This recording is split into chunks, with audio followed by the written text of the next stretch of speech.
Sellers and Makers podcast brings the community to you. We talk to small business owners about work, life, and everything in between. Subscribe to Sellers and Makers podcast so you never miss an episode. Hi, and welcome to Sellers and Makers podcast, a place artisans can come together in community. Brought to you by Everything Embroidery Market. I'm your host, Hope Dale, and I'm Christina Schulman, and we are here today. Today's been a challenging day, but we're here and we're ready to conquer the day. So before we get started, I just wanted to make sure that I mention Everything Embroidery Market. If you're not already signed up, registration is open, and we are so excited about that. So the next show will be in Lafayette, Louisiana, March 3rd through the 5th.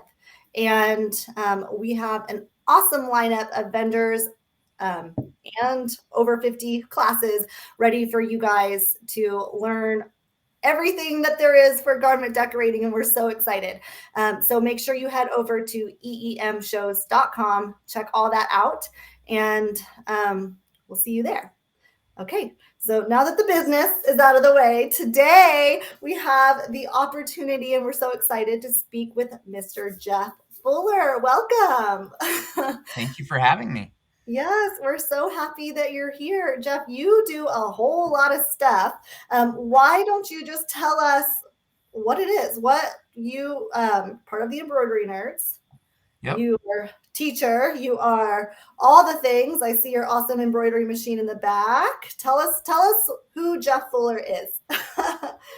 Well, my name's Jeff Fuller. I've been doing embroidery about, I don't count the COVID years sometimes, so I have to think a little while, but I want to say it's been about 6 years, somewhere in there. Yes. I started out with a single needle Genome MemoryCraft 400E. I moved up to a Ricoma 1501. Then I went to a Happy Japan 15 needle, and now I have the Happy Japan, and I've got a ZSK Sprint 8 sitting over in the corner. Yes. I'm co-founder of the Embroidery Nerd. That was something we started 2 or 3 years ago, mainly focused on education. That's me, I guess, in a nutshell. Fuller Embroidery Works is my company where I do digitizing and embroidery. The Embroidery Nerd, we do education, and then I'm also I help manage my son's business, BJJ Hats, because he's too young to have a social media account. So I get to do the social media platform. Okay, so let's jump into that. So I had the opportunity of meeting you at Applique Getaway, which is an awesome show that we do with my other company with Love That Cotton. I'm a vendor there every year as well. And you were teaching alongside your son. So tell us, he's got his own business. Tell us about that, because how old is he? So right now he's 11. At 10 or 9, 10 maybe. He started his own business, BJJ Hats.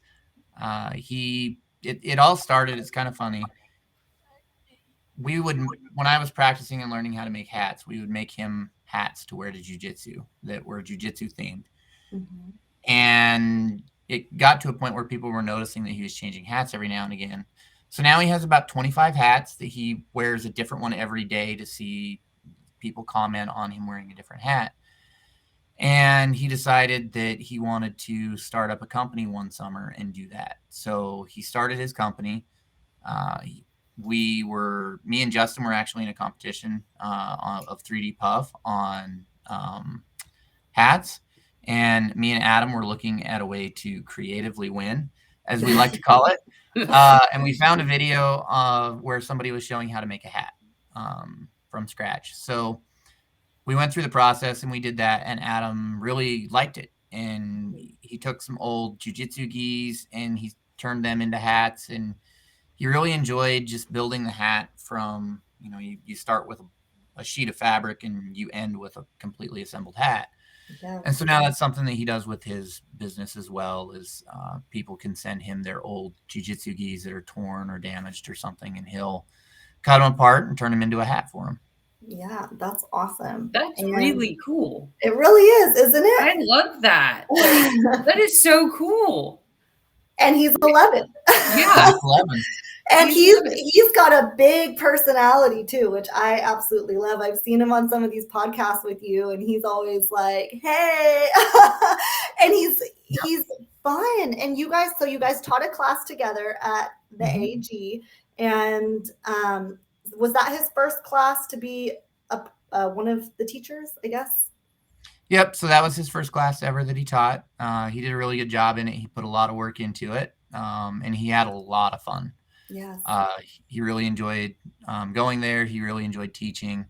I want to say he spent 2/3 of his summer working on that. And then right after that, he ended up getting COVID. And so he really didn't get a summer vacation, but he had a lot of fun doing Applique Getaway. And he actually is doing a class right now in virtual Applique Getaway. Awesome. On digitizing for freestanding lace. So he's really into all of it and really enjoys all of it. Okay. So That's awesome. Digitizing too. Look. Yeah. That's amazing. Yep. So, and I love that you encourage him to do those things, you know. It seems like a true partnership. You know, I'm dad, this is my son, and we work together, but you clearly have fun while you do it. And you are teaching him that you can do something that you love and be successful and still enjoy it and still make money. And it's very empowering. I think that's awesome. I'm still loving the fact that you're repurposing the geese. Like, it's just such a neat idea. I don't know. My son just got into Taekwondo, so I'm thinking we're gonna have a lot of these. And right now we just have one. Yeah, you'll send them over to Adam. And exactly. That's what I'm thinking. Like, get a hat. I'm sure, like Master Kevin, that's his teacher. Like, I'm sure he has a ton. Like, I don't know. Then all of a sudden, my ideas. That is an awesome idea. That is incredible. I'm very excited for y'all. And with jiu-jitsu, people, you know, they get emotional attachments to inanimate objects. Let's put it that way. And a lot of times with gis, they'll use them until they tear. But the one that they just tore might be the one that they got their black belt in, or they got promoted in, or, you know, they won their first tournament. And so they don't throw it away. They put it in their closet, and it stays in their closet for 15, 20 years. And now he's given them something that they can take that and they can have it. It has a new use for it, that they can still have that attachment to it. And it's something that they can use. So it's an interesting business strategy. Yeah. And it's like those memory quilts, like out of the t-shirts or out of a loved one's clothes, or the teddy bears, and all of that just has a different life with the hat. I don't know. I just think it's really cool. Yeah. Obviously, I'm excited about this. I'm really proud of him. And, you know, I could talk about him for days and hours and weeks, because he does a lot and he's really good at what he does, and he's really dedicated in everything that he does. And that's huge for a kid that age. Yep. So this is his, the Reggie nominations just happened. I'm sure this will air after the Reggies, but this was the second year he was nominated for the most influential up and comer in the industry. Yes. And that's, you know, it's a category of people under 40. So he's going to be able to be nominated for a while, but you know, at 11 being nominated and 10 being nominated for something like that, that's a big deal for him. He really is. He's proud of himself and the work that he puts in, and I'm even more proud of it, because, you know, I help him along the way, and I get to see the progress that he doesn't necessarily see. I get to see the reactions of people's faces when he does things. And I mean, when we started putting his videos online, he started his company and he started making some hats, and people didn't believe that it was him sewing them. And so we sat down and we went start to finish of him sewing an entire hat, creating an entire hat. And it went viral on Instagram a little bit in the jiu-jitsu communities, because people were just amazed that here's this 10-year-old doing something that not a lot of people can do. Yes. And he's made enough money that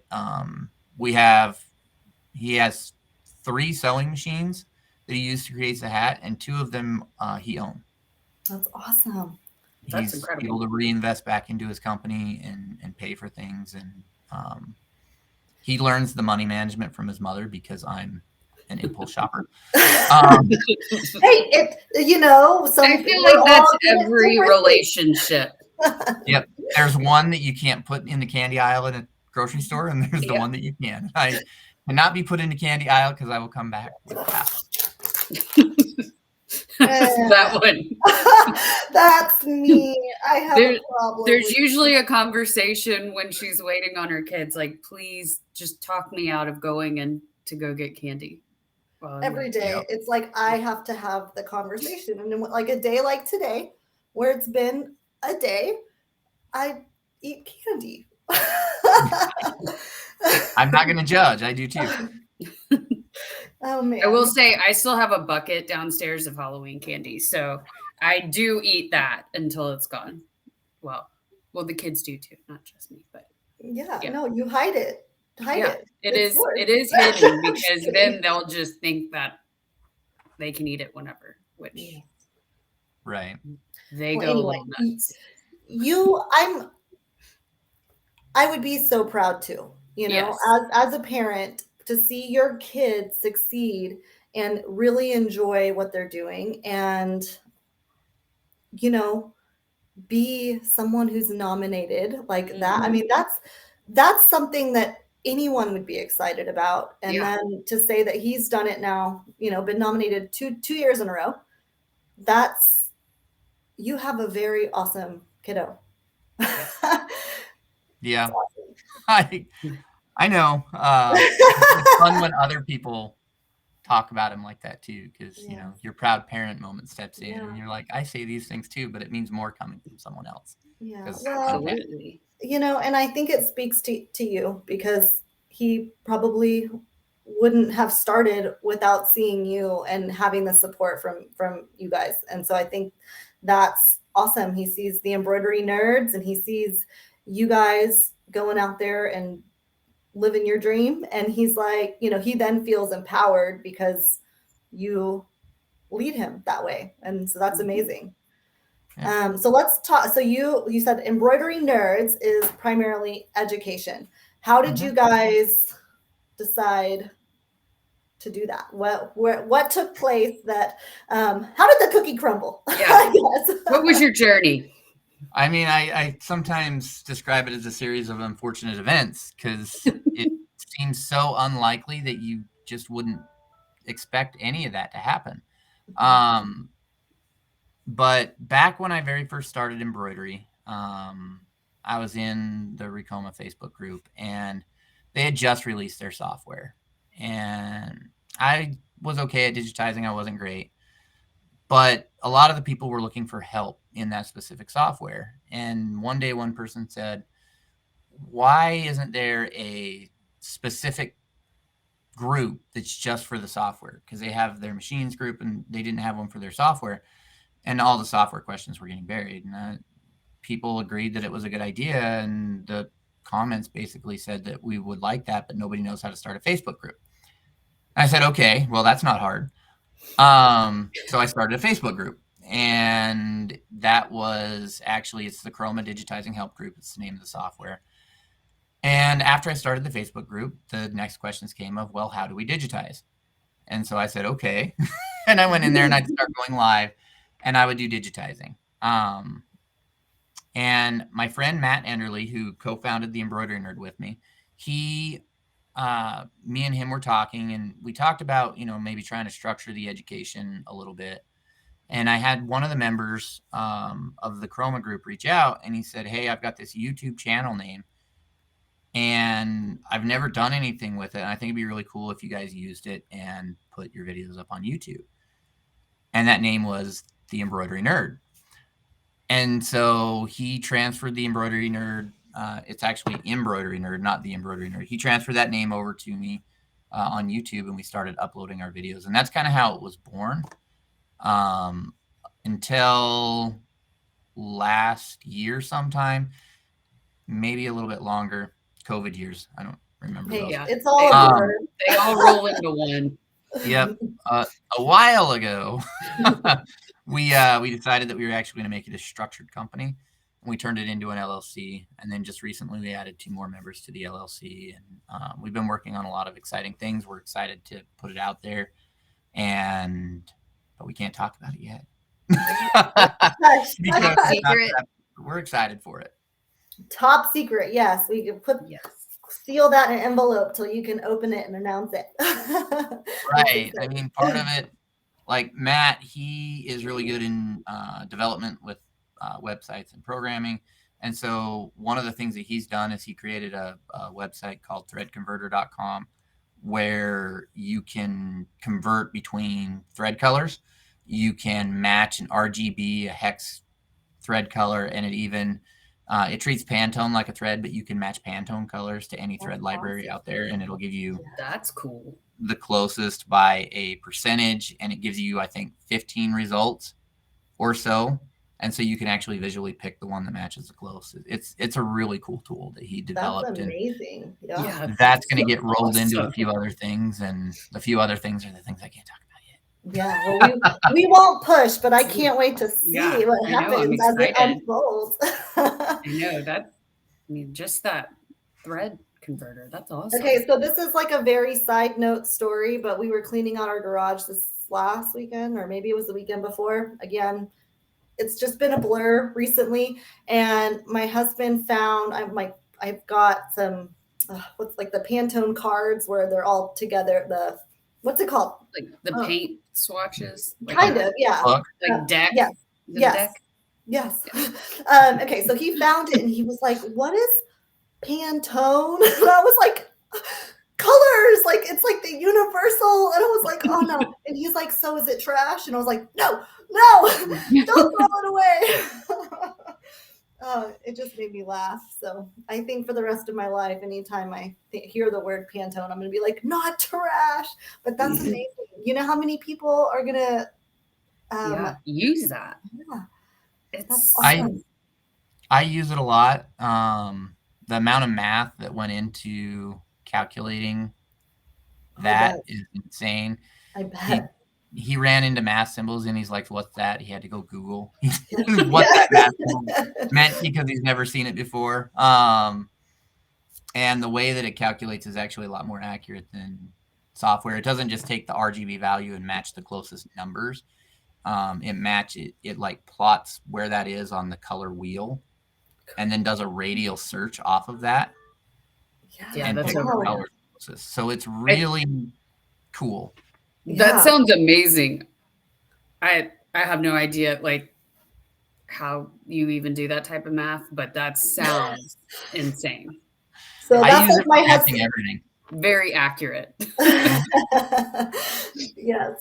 So I'm the color person. My husband's the math person. So maybe he could chat with you and you could be like, "See, we've done this thing with the colors," and he would be. Oh, that's a Matt conversation because I don't understand the math. You know, I have a college degree and none of those math symbols were covered in any of the classes I took. Oh man. Hey, you know what? I think you're not alone. A lot of us don't. I don't know. Maybe I don't even know. What was your degree in?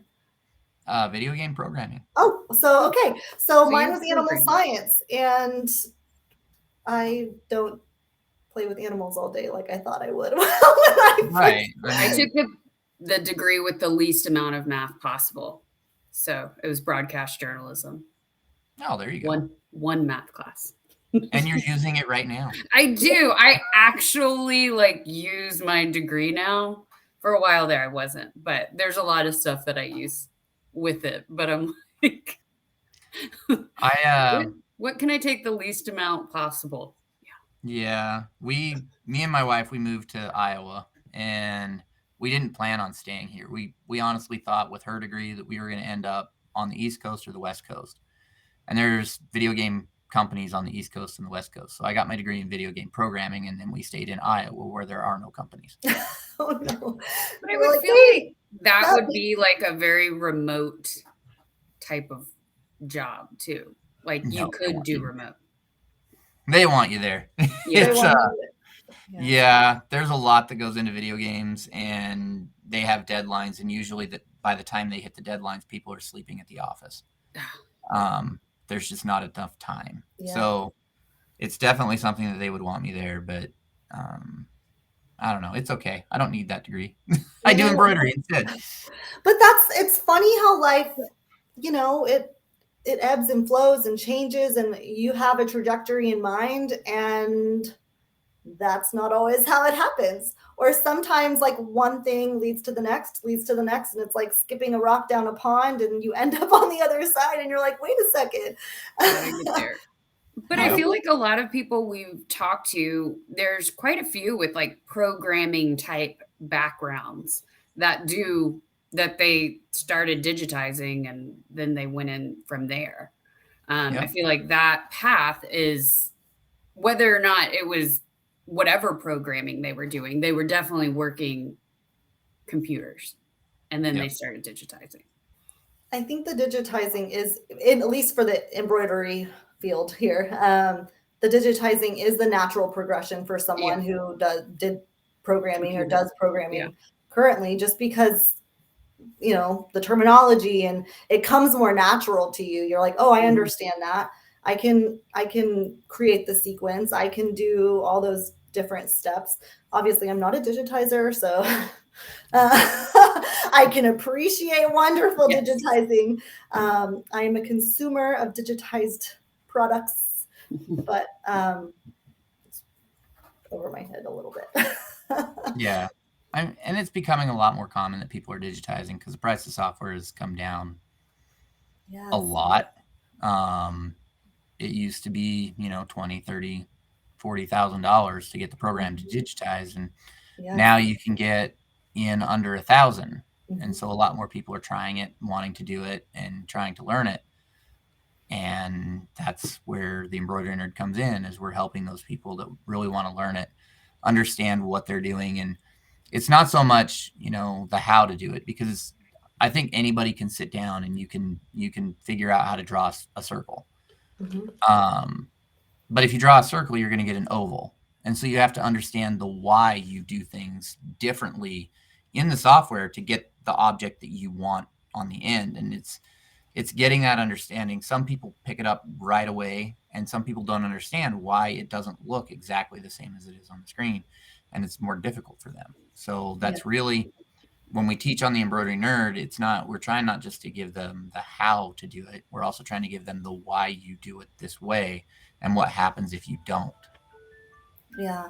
Well, I mean, we talk about that a lot. I think in general, that's just a helpful thing, because anyone can, in theory, do something. But if you don't know why, if you try and change that step-by-step direction that you got for this other project, if you're trying to tweak it even just a little bit to suit your needs, if you don't know why it was done in that sequence or in that, that order, then you're not going to be able to do it. You have to know the why behind it so that you can make it your own. So, okay. So when we first started chatting with you just now, you listed off all the embroidery machines, like where you started and to where you are now. I'm just curious, which one is your favorite and why? Is that a loaded question? We don't have to answer. I always have, I like to talk machines, so we don't have to. No, that's fine. I can talk machines. I enjoy that too. But generally when somebody asks me which machine is your favorite, they do each do something extremely well. Yeah.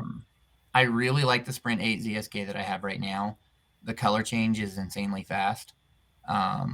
It starts and it runs very quickly, and it doesn't ramp. So with stitching, if everybody that does this knows, it's when your stitches start getting certain width, the machine slows down so it can actually make that movement. And with this one, everything that I ran on it so far, I started at 1,200 stitches or 1,000 stitches, and it runs the entire job at that speed. It doesn't slow down. It just goes, which is really impressive. I actually ran the same design on the Sprint 8 that I did my Happy, and the Sprint 8 was done 3 minutes earlier.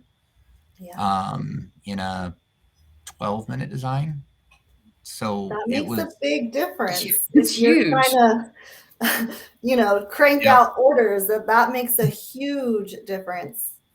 yep. I had to do 22 beanies and 32 hats, and I ran the hats on the ZSK and the beanies on the Happy, and the ZSK finished first. Yeah.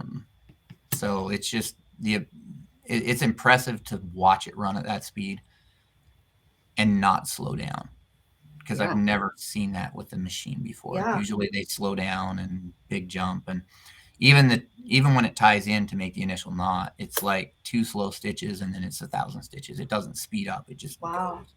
So when like I have a brother and it's like me, it doesn't do that. No, it's like boop, boop. Done. Oh, Yep. I want to come play. Oh, that's awesome. Yep. And then they added this machine has the fast color change and the fast trim. So when we first saw it at a trade show, me and Matt went down to DAX in Kansas City, and we were standing there and we were talking with Liz from Graphic Solution Groups, who I got the machine from. And we were talking with her, and I wanted to see the machine trim and I wanted to see a color change. And I was listening for it, because you always hear the machine slow down and then start back up. And by the time I heard it stop and I turned to look, it was already going again. I missed the trims, and I had to actually sit there and watch it until it trimmed, because just in idle conversation talking with somebody, it moves so fast that you didn't notice it. Yeah. And I'll be honest with you, I'm still not quite used to it, because when my Happy stops that fast, there's an error. There's something There's a wrong. problem. Yes. Yep. And so when this machine's running and it stops that fast, I turn my chair around, because I'm like, okay, what's wrong? And it just it keeps going. So that's awesome. Seriously, if for someone who's wanting to mass produce something, that's like, it's key, because at the end of the day, if your machine's not running, you're not making money. And the faster it gets it done. Yeah, and one of the things you do in a design is you try to reduce the number of trims that it has. And the reason is the lower the number of the trims, the faster it runs, because it takes longer to trim than it does to run through it. And so when your machine trims faster, you're just adding that production time back in. And I mean, I don't price based off of the speed that it runs. I base the price off the speed that one runs. They don't need to know I'm getting it done faster. But it's been really nice, and it's helped me catch up on orders that I was behind with. And I'm sure. I mean, 3 minutes off of a 12-minute, like, that's insane. Yeah, it's a big difference. That's huge. Mm-hmm. Well, and a lot of people, when you said that's compared to a Happy, like a Happy, that's a step above some of these others as far as speed goes. Like you said, each machine has its pros and its cons. Some have to use a separate computer. Some have a built-in computer. It's more user-friendly, but like it's going to be a little bit slower and maybe not as commercial. There's so many different things to look at, and so you're right. When it's hard to compare one versus another, unless you're saying, this is what I'm trying to do with my machine. It's a hobby machine, and I have this budget, and this is my wish list. How many things can I check off? That's a lot of people ask, like, which one should I buy? Yep. What's the best machine? And that is a loaded question, because honestly, you can make money with any machine. Mm-hmm. In my opinion, it's the best machine is the one that you can afford, that gets you started in the business, that allows you to make money. And, there's always going to be the Barrett and the Tajima, the ZSK, the Happy, those are the machines that are made in Japan and Germany. Mm-hmm. And to me, they're going to be a higher quality machine than some of the other ones that are out there. But if you have to get, a less expensive machine to get you started to where you're generating enough money that maybe you can upgrade, and maybe you won't want to because you like your machine so much. But really, the best machine is going to be the one that you can afford, that's going to do what you want it to do and generate you income. Absolutely. And then 100%. You can always upgrade later, and by the time you're ready to upgrade, you'll know a little bit more about your wish list. I just wish that I could do this, or I wish, or I don't, I know it has this feature, but I know I'm not going to use that, not for my business. So it's not important to me. So, Right. And you don't know what you don't know until you get started. Yeah. I mean, honestly, the Happy, I love their controller because it is like a home machine. It's very intuitive, touchscreen, easy to use. The ZSK's controller is clunky. Yeah. I'm not gonna lie, but the machine performance makes up for it. It's checks and balances of what you really want to get out of it. Right. Yep. Yeah, I mean that's exactly what I was saying. You know what you need. If speed is what you need, you may be okay with a little bit clunkier computer Interface. portion. Yes, interface, whatever it's called. But if you are okay with a little bit slower production time, but you need it to be super, super user friendly, you might pick something else, and that's totally fine. And I agree with you. There are some people who it seems like you when start with one and then you're not super brand loyal. You pick what you need at that time, which is great. And then there are other people who they are very brand loyal. They start with one and then they just add another of the exact same machine and add another of the exact same machine. And now they've got 5 running at the same time because they're comfortable with that, which is totally fine. I don't know that there's one right or wrong way to do it. It's to each their own. Yep. And that's why there's so many different machines. I mean, if there was just one way to do it, there'd only be one machine. But there's all these different, I mean, it's like, picking out a car. It is. I mean, if I could pick the paint color, I'd be even happier. Yeah, exactly. Maybe one day they would let you could get the online customizer. Custom paint job. Yeah, I like to name my machines, and I'd like have it big on the side or something. Yep, vinyl wrap it. There you go. That's what they should do. They're doing that with like KitchenAid mixers and stuff. I see them vinyl wrapped all the time. Got to personalize it. I feel like that would be. I'd be scared to it would have to come to me like wrapped because it can't be like a DIY. I'd be afraid I'd get a piece somewhere and now she doesn't stitch right and it's my fault because I wanted to make her pretty. And that's a fear is when your machine breaks down, they can be expensive to fix. They can be very expensive to fix. Yes. Yeah, don't vinyl wrap it at home. Yep. We are not suggesting you We're not suggesting that. They should do it at the factory, a customized option before they put it together. Just a suggestion for all those factories out there. Yes. However, if you decide to do it and you're successful, I'd love to see a picture, but just don't do it because we said to do it. Please. Oh, man. We do not condone it. No. Okay. We're throwing out the disclaimers already, and we're only 33 minutes in. So just know, everyone, that you do this at your own risk. Exactly. Own risk. And if it breaks it, your technician is going to love you. Yes. And then you're going to not tell them that it was because Christina said you should wrap your machine. Oh, gosh. I'm like picturing myself getting a phone call like, did you tell someone? No, I did not. I don't think the phone call is the one you got to worry about. It's the subpoena. Oh, stop right there. Not going to happen. We're willing this not to happen. Okay, change of direction. How about Fuller Embroidery Works? Okay, so you're obviously still producing stuff. You're not just digitizing and you're not just teaching, which I say just like any one of those things are a full-time job. So that's why you're amazing. But what about Fuller Embroidery Works? Tell us what you do there. Everything. Everything. And there you have when you're a one-person shop, it's everything, right? Yes, so yes. I actually got into embroidery because I collected embroidered patches. And my son we were putting him in daycare, and I had a job. Actually, I was working at a gas station, at their main office, and I was on the team that pushed all the software out to all the computers at the different stores. And ultimately, it came down to my entire paycheck was going for daycare. And we weren't around, and every time you'd be sick, I'd have to miss a day, and it hit a point that it was more financially viable for me to be a stay-at-home dad. And so that worked great for a year or two, and then he went to school, and I ran out of things to do while he was at school.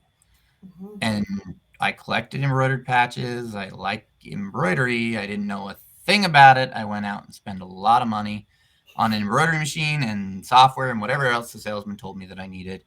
I wish I'd have had better advice back then, but I started. I sat down. I got some files that I auto-digitized and didn't sew great, and I started making patches and selling embroidered patches. And I upgraded from a single needle because, as you guys, I'm sure you're probably aware, if you started from one, when you have 15 color changes and you're making 100 and something patches, sitting at a single needle embroidery machine is not the funnest thing to be doing, swapping out threads all day. Because you have to sit.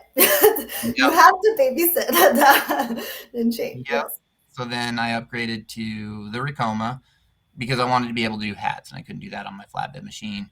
And, I added hats, and I do polos, and, I have people come to me and they say, I need XYZ, and I make it happen. And if it's outsourcing for some type of garment decoration that I don't do in-house, or setting them up with what they need here, it's enough that it keeps me busy and I don't have to go looking for work, which is, it's a bonus, and it brings in money that is more than what I would have been making if I still did the gas station job, because I'm not paying that to daycare. And I mean, now that he's 11, I guess I could go back and have a job, but I mean, why would I? I can do have a job. You do have a job. I mean, a real job. It is a real job. Yeah. I mean, I like what I do. I do it from my house. I'm my own boss. I can stop and go pick my kid up from school. Right. I can go to his activities. I have that freedom to be able to do all the things that you want to do as a parent that a lot of times you're too busy to do because you're working. Yeah. I mean, think about, had you not made that decision, you wouldn't have empowered your son to do what he's doing now. Yeah. Trickles down. It's great. His computer that he digitizes on is sitting right next to me. He's 11, and he has free runs on the machine. He knows how to hoop everything. He knows how to set color changes. He knows how to he knows how to run both machines, and I'm comfortable. I've got, let's just go with a $40,000 mark on machines here sitting behind me, and he can run them. And I don't have to be here. I don't have to watch him, and I trust him enough that he's not going to break them. Right. So it's great that he's down here. He's with me. He gets to see what I do. I get to see what he does, and he's creating. I mean, just 2 weeks ago, he took a baseball hat and he put the word thinking on it with a little loading sign on it. And he was wearing that to school, seeing how long it would take before somebody said, "Oh, look, you're wearing a thinking cap." How long did it take? A week. It took a week. And then people started noticing it. And so he's excited because he can do that. And nobody else in his school can say, I sat down, I digitized that design, I embroidered it on a hat myself, and now I'm wearing that at school. Yeah. And that's really cool. And even for his applique getaway stuff, he made a bunch of freestanding lace files that he put on his website that people can go purchase. And it's not something that you'd expect from someone that age. Yeah. No, I mean, wise and motivated, and just a whole bunch of adjectives beyond his years. I've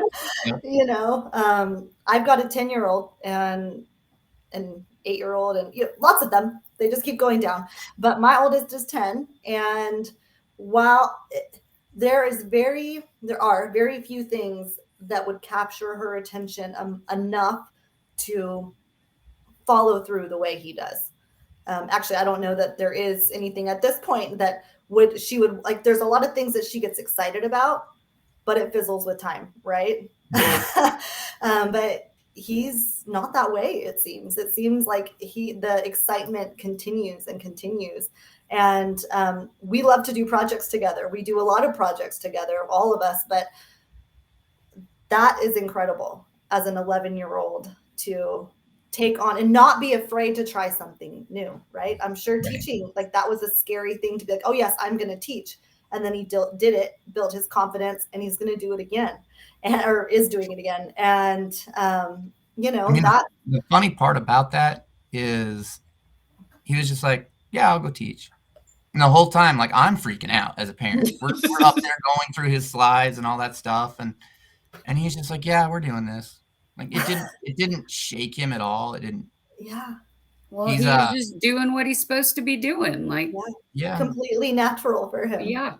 Well, and it's because he's seen you do it that he has that confidence, and you taught him how to use the machines, and it's part of his upbringing. And so it's really just second nature to him at this point.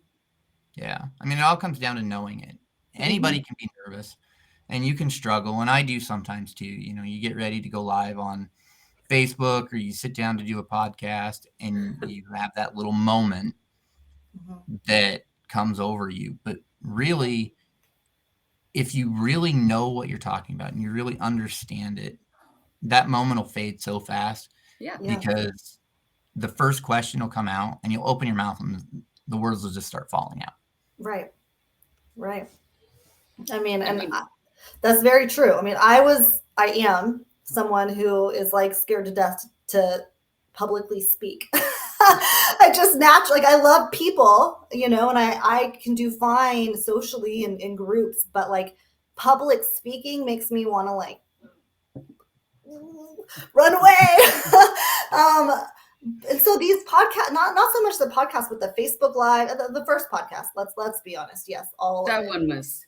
The first podcast was hard, and I remember my very first Facebook Live. I sat down to like do it, and then I got up, and then I sat down to do it. I had to like talk myself into it, and then once we were live, it wasn't so bad. And then the next time, my talking myself into it was a little bit shorter. And now, like, not to say it's easy, but I don't, at least for podcasts, they're not live. We record them, we pre-record them. I'm not even worried about it. The only thing that makes me worried is that a child's going to come in here and be like, Mama, and that happens, but it's not as big a deal. And so the more you do it, the easier it gets. And you're right. If you know what you're talking about, that just makes it that much easier. Yep. It also goes to show sometimes you just have to put yourself out of your comfort zone and just do it. I mean, if you put yourself out of your comfort zone enough, eventually out of your comfort zone becomes your comfort zone. Right. And you go a little bit further. And then maybe you're doing in-person events. And then maybe you're doing large classes. And then maybe you're doing a workshop. It all starts with that first step to progress. Yep. And I see so many people that are afraid to take that first step. Yep. And once they do, they regret not taking that first step sooner. 100%. Every time. Yep. Well, and that's starting your business. That's going out and buying the equipment that you think you need or asking someone.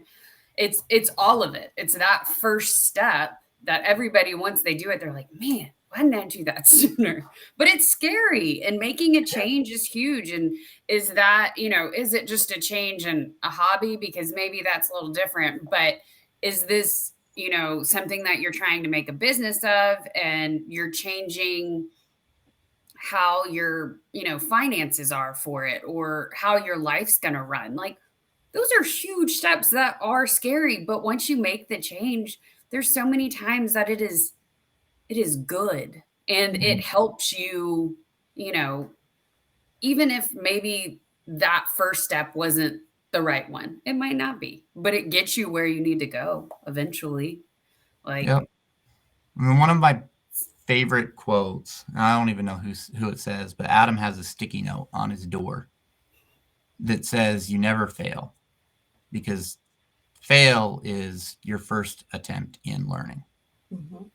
And he Yep. has that sticking on his door. He sees that every day before he goes out to Yep. attack what he's going to do. And I think that's big is, it may not work out, but you learn something from it. right. And you take that and you do it for your next attempt at something. Well, and a Yep. lot of times it's a stepping stone, right? Right. You know, when you first started, you probably didn't think you'd be doing embroidery nerd. You No. know, you probably just thought you were going to make patches.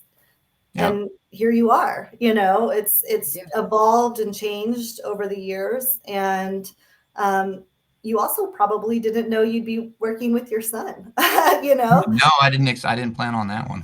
You know, That's and for sure. that's amazing. And again, if you hadn't taken that first step, um, you wouldn't be where you're at.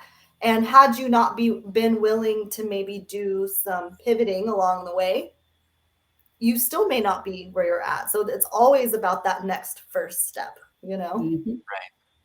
It's adjusting to what you need to adjust to. And when the Yeah. pandemic hit, I stopped doing a lot of left chest logos, Mhm. avoided mass production pickup. Yeah. It's recognizing that the market's changing and moving with it, and knowing that you're going to screw up. Because I honestly, when I bought my first machine, I sat down, I stuck the fabric in the stabilizer and hit the start button, and it screwed up. And there were some rough days in the beginning when you start, because they don't tell you that you're going to have problems. They make it sound like you're not. You're going to hit the start button and magic's going to come out every time. Yeah. Mhm. And it's really hard when you're first starting, because you just invest, I want to say I spent 6,000 to get into this, because I didn't know what I was doing, and I listened to the salesman. And the first month of trying to learn that machine and learn how to do this, it was just constant failure. And it Mhm. gets hard and it gets tough and you get discouraged, and you're sitting there and you're wondering, what's going on? Why am I not good at this? Look at everybody else that's good at this. People don't share their failures. If you go online and you look on my Facebook page, you're not going to see the 20 hats I threw away on my very first hat order because I just couldn't get it. Yep. You're not going to see the hours of me sitting at my machine just questioning why in the world I ever started doing this. You're not going to see the tears sometimes that come with everything that you do. You're not going to see that. You're going to see the perfect item that I was able to produce because I'm proud of it. And I want to show that off. I don't want to show off, me crying like an ugly hot mess. Mhm. I don't want to show off my garbage pile that is sometimes bigger than I want it to be, Yeah.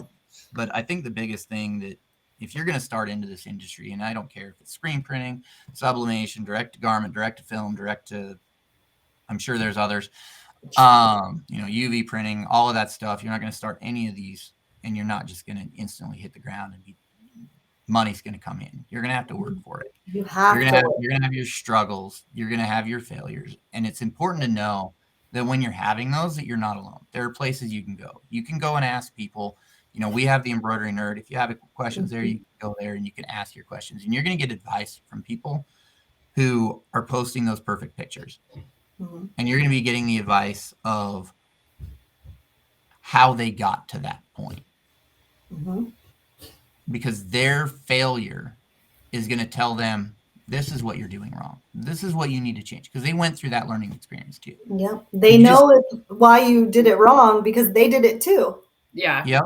And I think that's really important that people know and understand that you're not alone. You're not the first person that messed up a garment. Everybody goes through it. It's just not, nobody really shows that on the internet. Yeah. They're trying to gain business.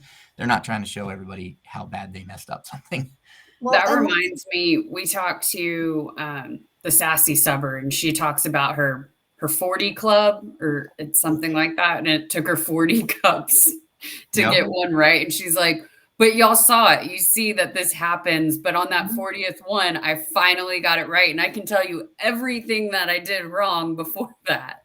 Mhm. Yep. And I loved that she's so honest about that. And she's like, I don't want you to do that. But Yep. I can tell you all the things that I've done wrong and what worked.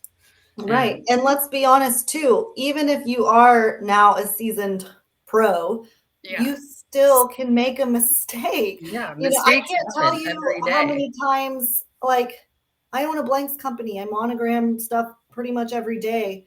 And I'm like, I'm at, I'm in front of my machine, and then I'm like, hey, I need you to send me another shirt. Pull that from me. Take it from inventory because I just messed it up. Like, I mean, 2 weeks you ago, know, I put a birth announcement on a cubby upside down. it happens. And you're like, well, and now my dog has an excellent toy that she absolutely loves. And I ordered another one, and somebody else has a perfect cubby. But Yeah, I didn't take a picture of the one I messed up and it's upside down and post it on the internet. I mean, it looked nice. It was just upside down. But I'm not gonna throw that out there. You know, people. Yeah, You just have to know that everybody else has went through the same mistakes you have. And absolutely. the best part about you asking your question and having an area where you can ask your question, like the Embroidery Nerd or some of these other Facebook groups, is you're going to learn from other people's mistakes, which is invaluable when you're starting. Mm-hmm. Yes. And to know that you're not alone. And most of the time when someone has the courage to ask the question, there's 10 people or more behind them that had the exact same question but didn't have the courage to ask it. Yeah, they're like, yes, exactly. That's what I need. Or you didn't realize that you had the question, and then you hear someone else say it, and you're like, yes, that's what I need to know. Like, I was having that problem, but I didn't realize it was that problem. I mean, I still, honestly, I remember the very first time that, and this is actually what changed my digitizing career and going into this. I was doing a design. It was my first one on a hat, and I'd been working on this thing for hours. And these were expensive hats. Side note, embroidery is expensive. Order a lot of extras, you're going to throw them away. And it's okay to throw them away. But I'd ordered a lot of these FlexFits hats. I was making 2 of them. And I was sitting there after 5 or 6 hats down the drain. I'm sitting at my machine and I'm just bawling. And I felt so alone in the world, and that there was nothing I could add nothing I could do. And I finally drew up the courage to post in a Facebook group. And Luis from Vitor Digitizing, he took that and he goes, I know what the problem. Can you send me the art? And I sent him the art, and he digitized it live on Facebook. I watched him digitize it live on Facebook. He gave me tips on how to do it at the end. And, I was at the point that I was like, I'm going to throw this machine in the dumpster. I just can't do this anymore. This is too much. And he did that for me for free. And he showed me what I was doing wrong. And, just one person caring and helping, it changed my career in embroidery. And I'll always be grateful. And I will never forget him. He's one of my closer friends. And, he'll always have that special place in my heart because he saved me when I was at that brink, at that point. Right. And it's hard to ask for help, but man, I would have saved so many hats if I'd asked for it sooner. Oh man. Don't be afraid to ask for help. And I feel like this industry, especially, everyone is so helpful. You just sometimes have to ask. Like it's not that they don't want to help you. It's that you just have to ask the question. And I feel like there's so many people that come out of the woodwork to answer the question, depending on it and the skill level. But I feel like everybody wants to help in this industry, and we're all like in it together, and everybody's happy to help. Well, and I want to say too, like, if you have the courage to ask a question and someone's nasty about it, that doesn't mean everyone is, there is plenty of room in our industry for all of us. And if you hit a point where you're like, I'm at a wall here and I don't know what to do, and you don't feel like you were met with, a Luis that was able to help you along your way, there's someone else. That just means that you're maybe asking in the wrong spot. Maybe that means go to Embroidery Nerd. Maybe that means come to an in-person event. Maybe that means take an online class, or maybe there. I just want to say, don't give up just because you hit one hard point. Wall. Yeah. I mean, you invested, and let's just go out there. You invested thousands of dollars into what you're going to try and do. And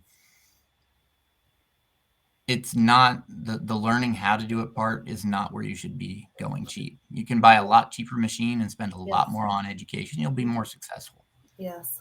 Ultimately, you have to realize that buying that equipment was just the first step.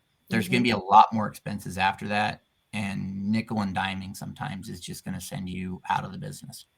Right. And sometimes, not sometimes, all the time it's evolving. So maybe there is a little bit better technique, or a little bit, you're now stitching on a different stabilizer. There's something that you can do, or you have a little bit faster machine. There's something that you can do to learn to increase your productivity, make things easier for you, and being willing to continue your education so that you are moving yourself along and your business along is always a good thing. There's always something to learn. And that's amazing. So I'm going to take that moment and do a quick little plug again. So EEM shows. The next event again is in Lafayette, Louisiana, March 3rd through 5th. We have some digitizing classes. We've got business classes. We have vinyl, sublimation, P-press. I don't even know. Why is my brain blanking? Help me out, Hope. Sorry, I'm like, yes, we have those. Yes. Yeah. We have all of them. Again, it's been a day. I'm pretty sure you guys have Lisa Shaw, right? Yes. Who's an amazing educator and does Sew for Brilliance, and her Sew Bubbles page, which has a very, very big following. She's a great lady. I've been fortunate enough to meet her in person. You're going to have Ramona McKee, who I know very well. She's actually one of the moderators for the Embroidery Nerd group. She's amazing at what she does. She has a lot of knowledge in her head. You're going to have Nikki. Look at you. I know you must have memorized our schedule. I haven't, but I knew I had it somewhere. It was right there. It was just underneath. I know the people that are going to be teaching at your place because they've talked to me about it, and so I know who's going. And you guys have a hell of a lineup, and it's going to be awesome education, and it's definitely worth the price. If it costs you, I don't know what your guys' admission ticket is or what you're charging per class, but it's worth it. I don't even know what they're charging, and I'm already telling you it's worth it because I know the people that are teaching, and I know the value that they're going to be bringing. Yes. No, but seriously, we take a lot of time to try and curate a list of vendors and instructors that care and they know what they're talking about, and they want to do that little bit extra to make sure that you're comfortable with what they're presenting, right? They're not just going to throw together a class and hope that it sticks, right? They care about you learning what you came there to learn. And so, a lot of these people will say, if you go home and you're trying the new technique that we learned in class and you're having trouble, reach out. You took my class. I want to help you. I want to make sure that you're actually comfortable with what we went over. And I think that says a lot, and we have a lot of vendors and teachers that come every year, every show, and they believe in this. And it's also more than just the teachers and vendors, which we wouldn't have a show without them for sure. But it's all of our attendees too, that you're able to learn and connect and network with them also, because each one of those people that walk through the door, whether you're an attendee, vendor, or instructor, has some sort of experience in the industry, and they learned something, and you can learn from them. So, and we're all excited. It's a fun time. It is a very fun time. And it's going to be my birthday. My birthday's March 3rd, so I'm excited. I wouldn't want to spend it with other people except you guys, people that enjoy the same thing I do. So make sure you guys head over to EEM Shows, check out the full lineup, and sign up right now because we want to see you there. And Jeff, let's talk really fast. Where can everyone find you? So the easiest way to find me is to go to the Embroidery Nerd Facebook group. You can also join our Discord channel if you're into Discord. It's embnerd.com/Discord. I'll get you the invite to it. Or the Embroidery Nerd on Facebook, YouTube. You can look up my personal website at Fuller Embroidery Works if you'd like to. And if you're interested in what Adam's doing, you can look him up on social media at bjjhats.com or at bjjhats on Facebook and Instagram. And he just started his non-BJJ specific company, Atomic Number 9 LLC, that he is going to be doing more of the teaching and stock design stuff. So that's everywhere that you can find me and my son. That's awesome.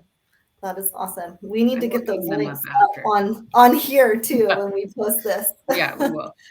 Yes. Okay, Jeff, thank you so much for taking some time to chat with us. I can't wait to see all the good things that are coming, the top secret stuff we got going on. Very intrigued. I'll be watching. Not creepy at all. Thank you guys for having me. It's been fun, and I'm glad I can be here. Okay, awesome. Thank you so much, Jeff. Yep.